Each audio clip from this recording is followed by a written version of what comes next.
नमस्कार, आप देख रहे हैं शेखपुरा लाइव और मैं हूं उमेश कुमार। बरबीघा में भी एनडीए को कड़ी चुनौती देने के लिए महागठबंधन के नेताओं ने पूरी तरह से तैयारी कर ली है।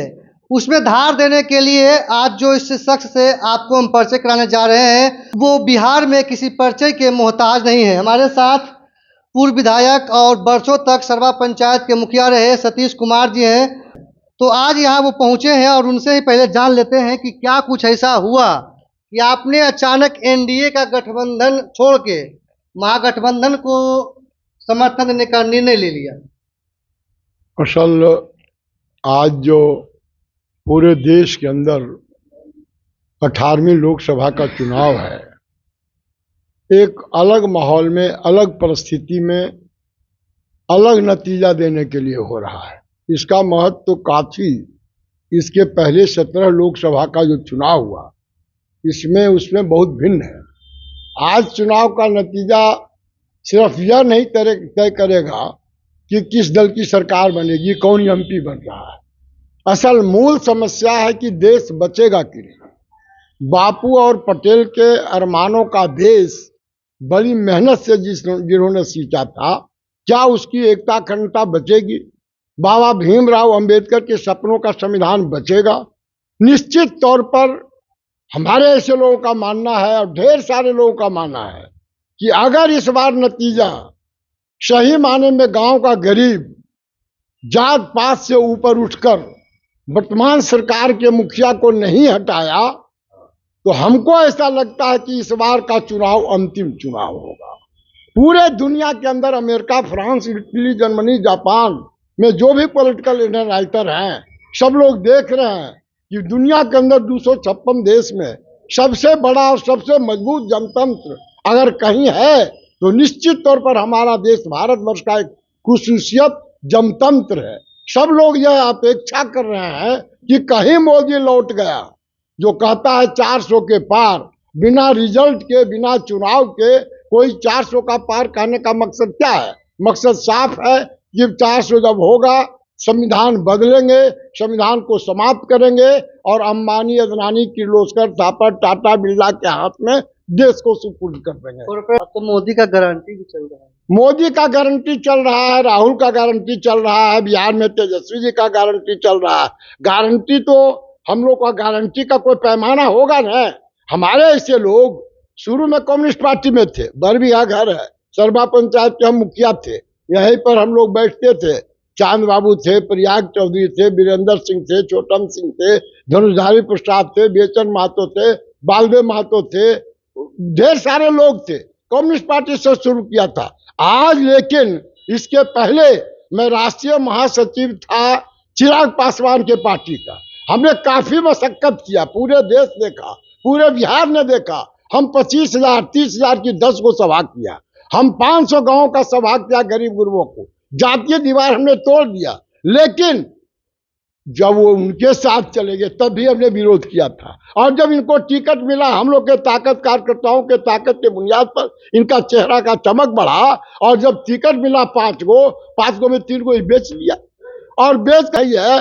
बरबीघा का भी रिजल्ट आश्चर्यजनक होगा। जब वोट की गिनती होगी, सारे गरीब गुरबा जातीय दीवार तोड़कर सबने श्रवण कुशवाहा को अंगीकार कर लिया है और नेता तेजस्वी को मान लिया। इसलिए कि मुद्दा के सवाल पर तेजस्वी ने जो कुछ किया, 17 महीना उप मुख्यमंत्री रहा, इसने वादा किया था कि हम 10 लाख लोगों को रोजगार देंगे और 17 महीने में जिस तरह से 5 लाख लोगों को रोजगार दिया, निश्चित तौर पर हमारे ऐसे लोगों को कलेजा फूलता है। रखना चाहिए। आज प्रभात खबर में एक हेडिंग दिया हुआ है, नीतीश जी सभा किए थे कल बार्सलीगंज में, तो उन्होंने कहा है कि नौकरी हम दिए, श्रेय ले रहा था तेजस्वी, इसलिए हमने गठबंधन तोड़ दिया। इस पर आप क्या सोचते हैं? हाँ, निश्चित तौर पर आप लोग को पता होगा कि नीतीश जी को हमने पैदा करने में बड़ी मेहनत किया था, बड़ी मशक्कत किया था। निश्चित तौर आप पता लगाइए, उनको बनाने में जो मेहनत हमने किया।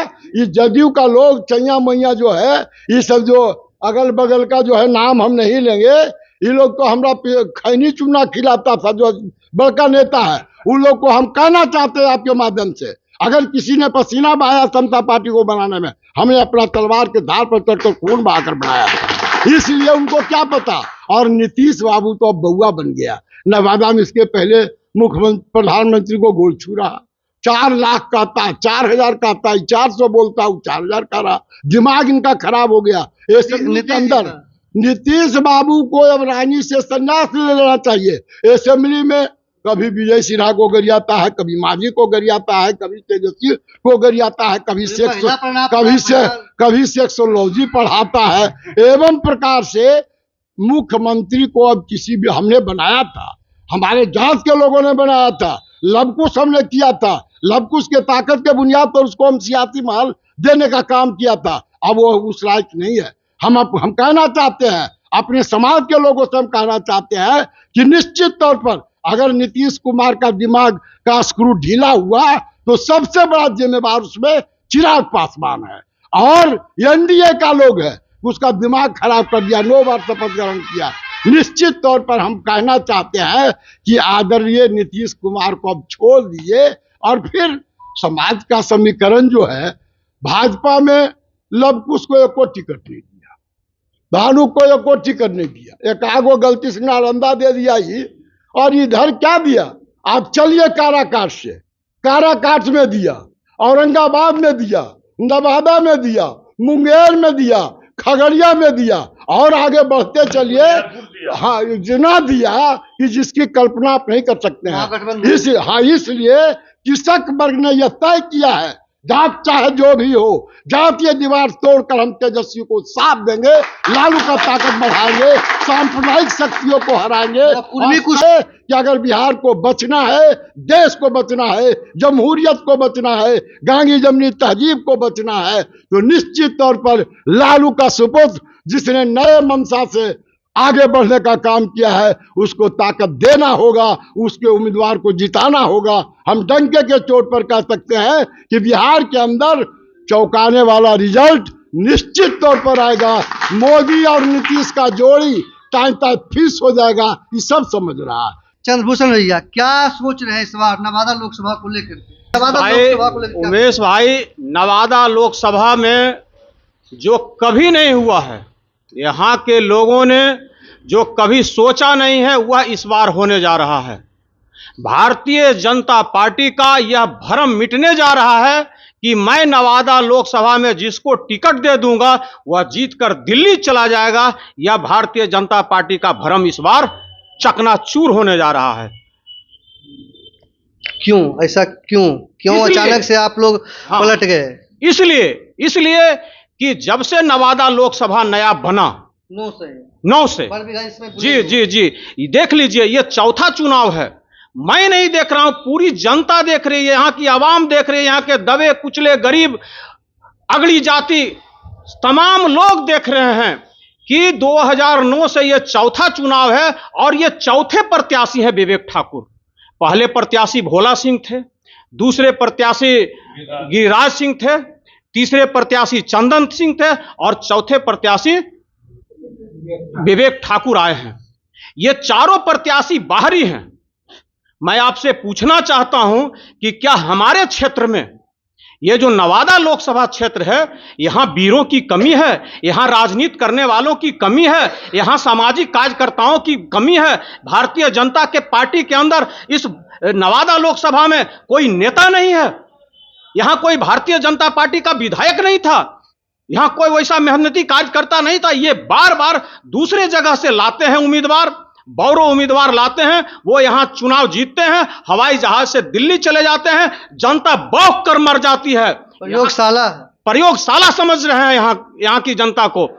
किसी सांसद ने बरबीघा इस संसदीय क्षेत्र के अंदर एक कार्यालय तक नहीं खोला। मैं दावे के साथ कहता हूं कि जनता उस कार्यालय में जाए कि यहां शनिवार को बैठते हैं, बुधवार को बैठते हैं, रविवार को बैठते हैं माननीय सांसद महोदय। ऐसा कभी नहीं हुआ। पिछले तीनों सांसदों ने ऐसा कभी नहीं किया कि ये कार्यालय खोले, जनता जाए खोजे। क्या जनता दिल्ली उनको जाएगी लेटर पैड पर लिखवाने? बदलाव का मूड बना लिए। हाँ, और ये जो राष्ट्रीय जनता दल के उम्मीदवार है श्रवण कुमार कुशवाहा जी, ये बगल में कादिरगंज क्षेत्र से आते हैं, वो लगातार 4 बार मुखिया रहे। एक गरीब लोग भी मोटा तौर पर कहें तो घर के बेटा और घर के नेता के मुद्दे पर है। जी बिल्कुल, कोई भी हो, कोई भी हो, और बहुत अच्छा आदमी है, संस्कारी आदमी है, गरीबों से जुड़कर रहने वाला आदमी है, कोई जात पात नहीं करता है, हर जाति के लोगों से मिलजुल कर रहता है, बहुत ही अच्छा आदमी है।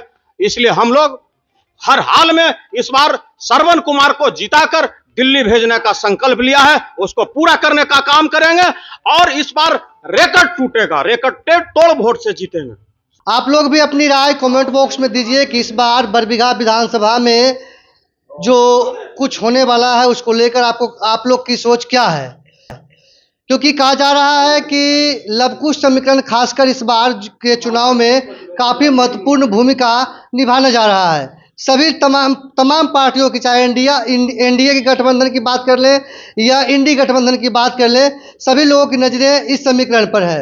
आज खुले तौर पर सतीश कुमार ने भी कह दिया है कि मेरा पूरा समर्थन जो है वो श्रवण कुशवाहा को है और बरबीघा इस बार इतिहास रचेगा और यहाँ से इस बार महागठबंधन के उम्मीदवार को भारी बढ़त मिलेगी। साथ ही नवादा में नया चेहरा भी मिलेगा जो घर का होगा, जो लोगों का दुख समझेगा और दर्द समझेगा और नवादा को विकास की ओर अग्रसर करेगा। देखते रहिए शेखपुरा लाइव।